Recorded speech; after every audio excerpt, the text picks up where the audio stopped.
लाडक्या बहिणींसाठी अत्यंत महत्त्वाची बातमी, कारण सरकार लाडक्या बहिणींचे पैसे परत घेणार नाही अशी प्रतिक्रिया, अशी माहिती आदिती तटकरे यांनी दिलेली आहे।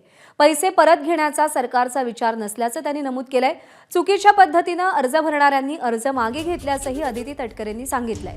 चुकीच्या पद्धतीने अर्ज भरणाऱ्या अपात्रांना पुढचे हप्ते मिळणार नाहीत असंही त्यांनी आवर्जून सांगितलंय। जानेवारीच्या अखेरच्या आठवड्यात हप्ते मिळतील असं आदिती तटकरे म्हणतात। योजनेसाठी सध्या कोणतेही नवे निकष नाहीत असं महिला आणि बालविकास मंत्र्यांनी एबीपी माझाला एक्सक्लुझिव्ह माहिती देताना सांगितलंय।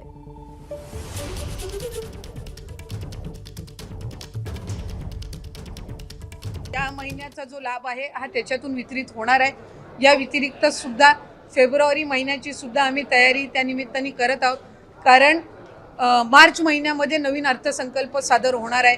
त्याच्यामुळे साधारणपणे जानेवारी महिन्याचा लाभ हा आम्ही 26 जानेवारीच्या आत डीबीटी करायला सुरुवात करून त्या महिन्याच्या त्या 3-4 दिवसाच्या या महिन्याच्या कालावधीमध्येच कसा त्यांच्या अकाउंटला पोचेल ही आम्ही खबरदारी घेणार आहोत। फेब्रुवारी महिन्याचं नियोजन सुद्धा आम्ही त्या पद्धतीनं करत आहोत आणि अर्थसंकल्प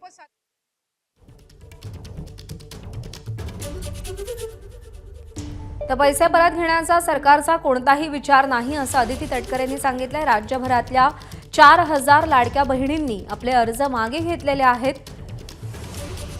सरकारने दिलेले पैसे परत घेण्याचे किंवा दंडासह वसूल करण्याची लाडक्या बहिणींच्या मनामध्ये भीती आहे, पण असा कोणताही विचार सरकारचा नाही। पण अर्थात ज्यांनी चुकीच्या पद्धतीने अर्ज भरलेत त्या अपात्र ठरतील आणि पुढचे हप्ते त्यांना मिळणार नाहीत असं आदिती तटकरेंनी सांगितलं।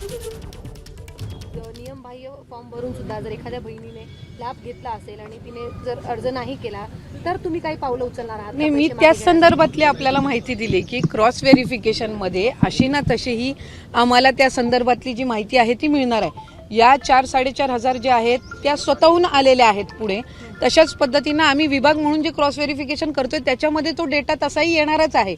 त्यामुळे या स्वतःहून पुढे आलेल्या आहेत, त्यांचा आम्ही स्वागतच करतो। अशाच पद्धतीनं इतर असतील तर त्यांनी स्वतःहून पुढे यावं आणि अदरवाईज क्रॉस व्हेरिफिकेशन मध्ये हळूहळू आमच्याकडे तो डेटा तसाही येत आहे।